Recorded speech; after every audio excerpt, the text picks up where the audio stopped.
Romanos capítulo 8, versículos 31 até o 39. Hoje, de fato, fechando o capítulo 8 de Romanos. Eu disse no último episódio que era o final do capítulo 8, mas não é não. Este é o final.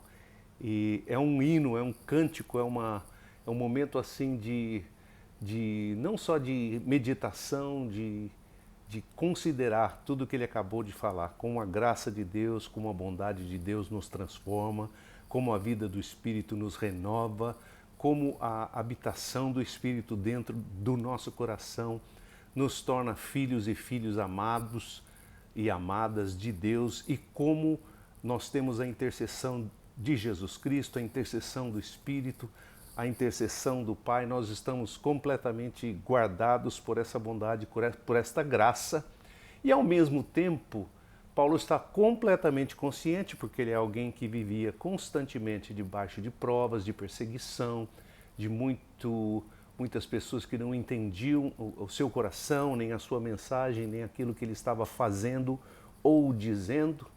Então ele como que traduz isso para o nosso coração, que é uma pergunta tão válida para nós a qualquer tempo, mas particularmente nos tempos em que a gente está se sentindo oprimido ou aflito ou debaixo de alguma crise, de alguma prova severa na nossa vida. Ele pergunta assim: qual deve ser a nossa reação diante desta bondade imensa de Deus, de tudo que Ele fez para nos resgatar, para nos comprar, para nos dar esta nova vida? E a pergunta vai assim, no versículo 31. Que tipo de reação estas verdades deveriam causar em nós? Como eu deveria viver, uma vez que Deus já me deu todo esse potencial de vida na pessoa do Senhor Jesus Cristo e no Espírito Santo? Se Deus está ao nosso lado, como podemos perder?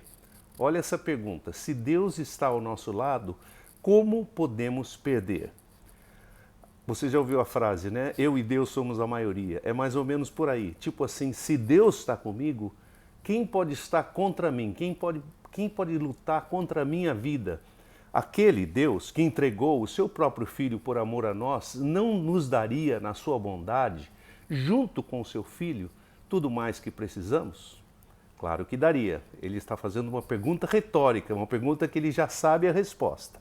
Cabe a pergunta: quem vai levantar suas acusações contra aqueles que Deus escolheu? É o próprio Deus quem os declara justificados. E quem poderá nos condenar? Então a primeira pergunta: quem vai levantar acusação se foi Deus mesmo que separou essa pessoa, que escolheu a vida dessa pessoa? Quem vai trazer sobre essas pessoas a condenação, se foi o próprio Messias que morreu pelas nossas faltas e, mais do que isso, ressuscitou vitorioso e agora mesmo está sentado à direita do Pai, intercedendo em nosso favor? Então ele pergunta de duas coisas, uma de acusação, outra de condenação. Claro que quando existe uma acusação, duas possibilidades existem: que a acusação seja verdadeira e você vai ser condenado, ou que a acusação seja falsa e você vai ser considerado inocente. Ele pergunta quem vai trazer essa acusação, se foi Deus que escolheu essa pessoa, quem vai condenar essa pessoa, se foi Jesus o Cristo que morreu no lugar dessa pessoa, no nosso lugar, e não só morreu, mas levantou vitorioso da morte, está sentado à direita do Pai, intercedendo em nosso favor. Então vou dizer duas coisas aqui. Primeiro, o que Jesus fez para resgatar a nossa vida, que foi morrer no nosso lugar. A segunda coisa é que ele está sentado à direita do Pai e ele intercede por nós. Há um lado aí da intercessão, lado sacerdotal, e há um lado de ser o advogado junto ao Pai, que o livro de Hebreus também usa essa palavra, essa expressão. Advogado, ele é aquele que advoga a nossa causa. Se alguém está trazendo acusação ou tentando nos condenar, ele se apresenta e diz: mas eu morri por isso aí. Ah não, mas o Guilherme fez isso, fez aquilo. Eu vi o Guilherme na sua juventude, eu vi o Guilherme na sua idade adulta, eu vi o Guilherme como pai, eu vi os erros que ele cometeu. Essa é a minha acusação, essa é a condenação que ele mereceria. E o advogado vai levantar e dizer assim: é verdade, mereceria, mas eu recebi essas acusações sobre mim, eu tomei todas as penalidades que pesavam contra o Guilherme, ou contra você, ou contra qualquer outra pessoa, e eu levei sobre a minha própria vida na cruz e eu morri por essas coisas, eu ressuscitei e eu estou sentado à direita do Pai intercedendo por essa pessoa. Pergunto mais, quem vai nos separar do amor de Cristo? A última coisa é essa, porque acusações e condenações servem para nos separar. O que o inimigo quer fazer é que você se sinta o último dos moicanos, o último na lista de Deus, aquele que não merece nada. Você chega num lugar e você pensa assim, nossa, nunca vou ser uma pessoa assim. O inimigo quer fazer isso, trabalhar com a nossa cabeça. Então, ele levanta essa pergunta, quem vai nos separar do amor de Deus? A intenção é nos separar do amor de Deus. Se ele nos colocar debaixo de culpa, debaixo de medo, debaixo de vergonha, debaixo de engano, então nós vamos nos sentir separados, não merecedores e tudo mais. Ele pergunta quem pode nos separar do amor de Deus. Esse aqui é que é o hino mais, é uma das passagens assim mais fortes de consolo que o Novo Testamento inteiro tem. Então ouça bem aí porque vai fazer bem para a sua vida. Quem vai nos separar do amor de Cristo? Provações, pressões, perseguições? O que pode separar a vida da gente de Deus? Provações, perseguições, pressões, fome, frio, flagelo, faca, ou seja, situações de penúria, situações de não ter um teto sobre sua cabeça, situações de medo, de flagelo, de coisas que estão acontecendo que você não tem como controlar, situações de temor por conta de pessoas vindo contra você. Na outra versão diz assim, será espada?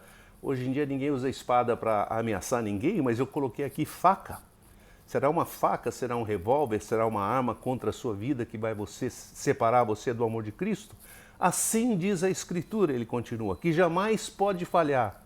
Por amor ao Senhor, nós somos entregues à morte todo dia. Nossa vida é como de ovelhas destinadas ao matadouro.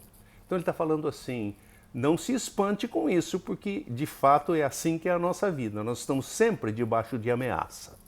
No meio de tudo isso, porém, isso aqui é que é o importante, isso aqui é que é o forte, gente, ouve bem. No meio de tudo isso, porém, nós prevalecemos, nós vencemos e alcançamos retumbante vitória por meio daquele que nos amou. Essa é a minha convicção.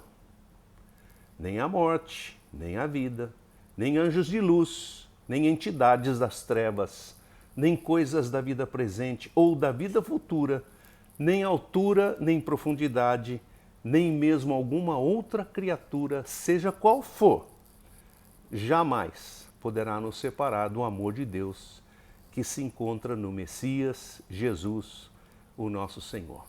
Então, gente, com isso a gente fecha esse capítulo sensacional, né? Nós vencemos, a ideia é essa, nós somos, na outra versão diz assim, nós somos mais do que vencedores, nós alcançamos uma vitória retumbante, aquela vitória assim, que não é 1-0 ou 1-0 e ainda bateu na trave, é assim 6-0, é 7-0, é goleada, né?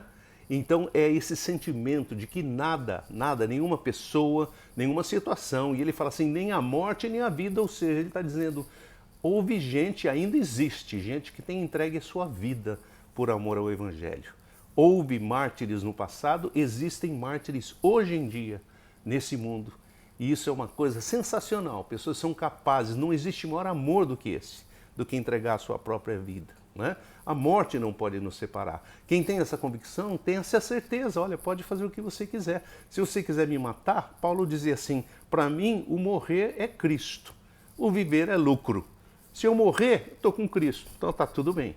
Se eu não morrer e ficar aqui, é lucro, lucro para mim, lucro para vocês, porque eu posso continuar exercendo o meu ministério, tá bom?